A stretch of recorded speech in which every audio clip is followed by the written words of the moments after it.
When we announced that you were going to be on Fox News Sunday, I got a lot of email from viewers, and I got to say, I was surprised. Most of them wanted me to ask you this question. Why didn't you do more to put bin Laden and al-Qaeda out of business when you were president? There's a new book out I suspect you've already read, called The Looming Tower.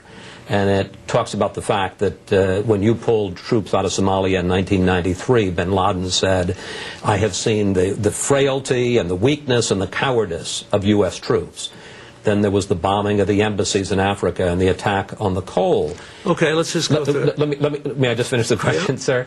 And after the attack, the book says that bin Laden separated his leaders, spread them around because he expected an attack, and there was no response. I understand that hindsight is always 20/20. No, let's talk about it. But the question is, why didn't you do more, connect the dots, and put them out of business? All right, let's talk about it. Now, I will answer all those things on the merits, but first I want to talk about the context in which this arises. I'm being asked this on the Fox network. ABC just had a right-wing conservative running their little pathway to 9/11, falsely claiming it was based on the 9/11 Commission report, with 3 things asserted against me directly contradicted by the 9/11 Commission report. And I think it's very interesting that all the conservative Republicans who now say I didn't do enough claim that I was too obsessed with bin Laden. All of President Bush's neocons thought I was too obsessed with bin Laden. They had no meetings on bin Laden for 9 months after I left office. All the right-wingers who now say I didn't do enough said I did too much. Same people. They were all trying to get me to withdraw from Somalia in 1993 the next day after we were involved in Black Hawk Down, and I refused to do it and stayed 6 months and had an orderly transfer to the United Nations. Okay, now let's look at all the criticisms. Black Hawk Down, Somalia. There is not a living soul in the world who thought Osama bin Laden had anything to do with Black Hawk Down, or was paying any attention to it, or even knew al-Qaeda was a going concern in October of 93. I understand. No, wait. Don't tell me this. You asked me why did I do more to bin Laden. There was not a living soul.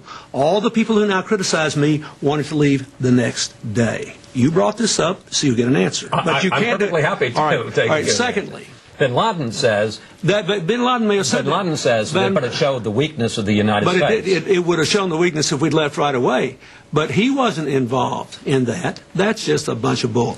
That was about Muhammad Adid, a Muslim warlord, murdering 22 Pakistani Muslim troops. We were all there on a humanitarian mission. We had no mission, none, to establish a certain kind of Somali government or keep anybody out. He was not a religious fanatic. There was no al-Qaeda. With respect, if I may, instead of going through 93 and 96... No, you ask it. You brought it up. May I ask you a general question and then you can answer? Yeah. The 9/11 Commission, which you talked about, and this is what they did say, not what ABC pretended they said. What did they say? They said about you and President Bush, and I quote, the U.S. government took the threat seriously, but not in the sense of mustering anything like the kind of effort that would be gathered to confront an enemy of the first, second, or even third rank. First of all, that's not true with us and bin Laden. Well, I'm telling you, that's what the 9/11 Commission said. Let's look at what Richard Clark said. Do you think Richard Clark has a vigorous attitude about bin Laden? Yes, I do. You do, don't you? He has a variety of opinions and loyalties, right. but yes, he has a vigorous opinion. Yeah, he has a variety of opinions and loyalties now. But let's look at the facts. He worked for Ronald Reagan. He was loyal to him. He worked for George H.W. Bush. He was loyal to him. He worked for me, and he was loyal to me. He worked for President Bush. He was loyal to him. They downgraded him and the terrorist operation. Now, look what he said. Read his book and read his factual assertions, not opinions, assertions. He said we took vigorous action after the African embassies. We probably nearly got bin Laden. I authorized. No, wait a minute. Wait a minute. I authorized the CIA to get groups together to try to kill him. The CIA was run by George Tenet that President Bush gave the Medal of Freedom to. He said he did a good job setting up all these counterterrorism things. The country never had a comprehensive anti-terror operation until I came there. Now, if you want to criticize me for one thing, you can criticize me for this. After the cold, I had battle plans drawn to go into Afghanistan, overthrow the Taliban, and launch a full-scale attack search for bin Laden. But we needed basing rights in Uzbekistan, which we got after 9/11. The CIA and the FBI refused to certify that bin Laden was responsible while I was there. They refused to certify.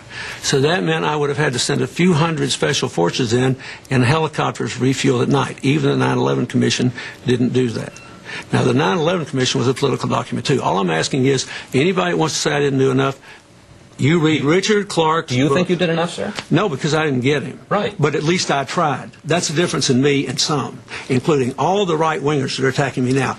They ridicule me for trying. They had 8 months to try. They did not try. I tried. So I tried and failed. When I failed, I left a comprehensive anti-terror strategy and the best guy in the country, Dick Clark, who got demoted. So you did Fox's bidding on this show. You did your nice little conservative hit job on me. Well, what I want to know is... I'm asking a question. You don't think that's a legitimate question? No, it was a perfectly legitimate question, but I want to know how many people in the Bush administration you asked this question of. I want to know how many people in the Bush administration you asked, why didn't you do anything about the coal? I want to know how many people you asked, why did you fire Dick Clark?